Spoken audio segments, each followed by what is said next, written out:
আসসালামু আলাইকুম। আপনারা স্ক্রিনে দেখতে পাচ্ছেন একটা নৌকা আমাদের দিকেই আসতেছে। তো আলহামদুলিল্লাহ, ওটা হলো মোয়ালের নৌকা, মধু সংগ্রহ করতে গিয়েছিল সুন্দরবনে। তো এটা আনন্দের একটা মুহূর্ত, যখন তারা বাড়িতে আসে তো এই আনন্দ উপভোগ করতে চলে এসেছে অনেক জনগণ। তো আস্তে আস্তে নৌকাটা আমাদের মাঝে পৌঁছিয়ে গেল। যাই হোক, সর্বপ্রথম প্রশংসা করি ওই মহান আল্লাহ তাআলার, যিনি সকল ব্যক্তিকে সুস্থতা রেখে আমাদের মাঝে আবারও ফিরিয়ে দিয়েছেন। আলহামদুলিল্লাহ, আলহামদুলিল্লাহ, আলহামদুলিল্লাহ। দেখতেই পাচ্ছেন সবাই অনেক আনন্দিত। তারা গিয়েছিলেন সুন্দরবনে মধু সংগ্রহ করতে। আলহামদুলিল্লাহ, তাদের ফলাফল অনেক ভালো এবং খাঁটি মধু তারা সংগ্রহ করে নিয়ে এসেছে। তো রাস্তার পাশে অনেক জনগণ, সেটা একটু পরে দেখাই, আগে সবাইকে একটু দেখাই নেই। দেখতেছেন তো সবাই অনেক খুশি। এখন আমরা একটু অপেক্ষায় আছি, তারা বাড়িতে আসার সময় আমাদেরকে একটা করে উপহার, আমাদের জন্য একটা উপহার নিয়ে আসেন। তো সেটা কি আগে একটু দেখাই আসি। যাই হোক, সান্ত্বনা দিচ্ছি নাকে।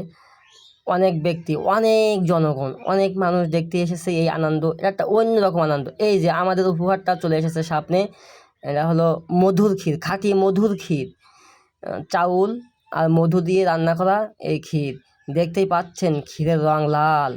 এখানে মধু দিয়ে ক্ষীর রান্না করা হয়েছে। এখানে মধু নিয়ে কোনো কিপটামি করা হয় না, যেই কারণে মধুর ক্ষীর লাল দেখাচ্ছে। অনেক সুস্বাদু হবে এই ক্ষীরটা। যাই হোক, প্রথমে মুরব্বিকে দিয়ে শুরু হবে। আলহামদুলিল্লাহ, মুরব্বিও অনেক খুশি। এখানে কোনো ছোটো বড়ো নেই রে ভাই। এই যে আনন্দের একটা মুহূর্ত, এখানে কে ছোট কে বড় কোনো সমস্যা নেই, কোনো ভেদাভেদ নেই, সবাই ছোট এখানে। এটা খুব একটা আনন্দের জায়গা। তো চলেন আমরা কিছুক্ষণ দেখতে থাকি। এই আনন্দের মুহূর্তটা আপনাদের কাছে শেয়ার না করে থাকতে পারলাম না। এই মুহূর্তে ইতিমধ্যে বর্ষা পড়তেছে, যে দেখতে পাচ্ছেন পানিতে বৃষ্টির ফোঁটা পড়তেছে, বৃষ্টিও চলে এসেছে। এটাও একটা আল্লাহর রহমত। দেখেন, মা, চাচি, খালা, ফুপু, কাকা, চাচা, মামা, সবাই, একদম সবাই চলে এসেছে। যাই হোক, আমিও একটু খেয়ে দেখবো এই ক্ষীরটা কেমন লাগে। আমিও আগে খেয়েছি। এটা হলো আমার হাত, আমি বলতেছি অল্প করে দিও। খাঁটি মধুর ক্ষীর, দেখেছেন কেমন লাল।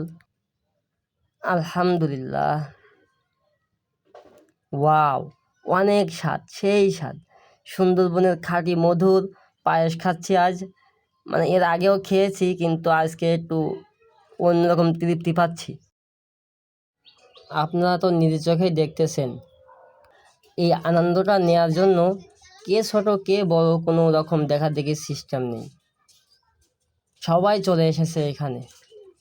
যাই হোক, আলহামদুলিল্লাহ, ভিডিওটা এই পর্যন্ত। সবাই ভালো থাকবেন, সুস্থ থাকবেন। আল্লাহ হাফেজ। তো আমরা লাস্ট দেখাবো নৌকা। এই মুহূর্তে বৃষ্টি আসতেছে, বৃষ্টিতে মানুষগুলো যেন না ভিজে যায়, তাই কাগজ দিয়ে নৌকাটা ঢেকে দেওয়া হয়েছে। তো এই নৌকা ঢেকা, এটা আমাদের ভাষায় বলা হয় নৌকায় সই দিয়েছে। আপনার ভাষায় কি বলে?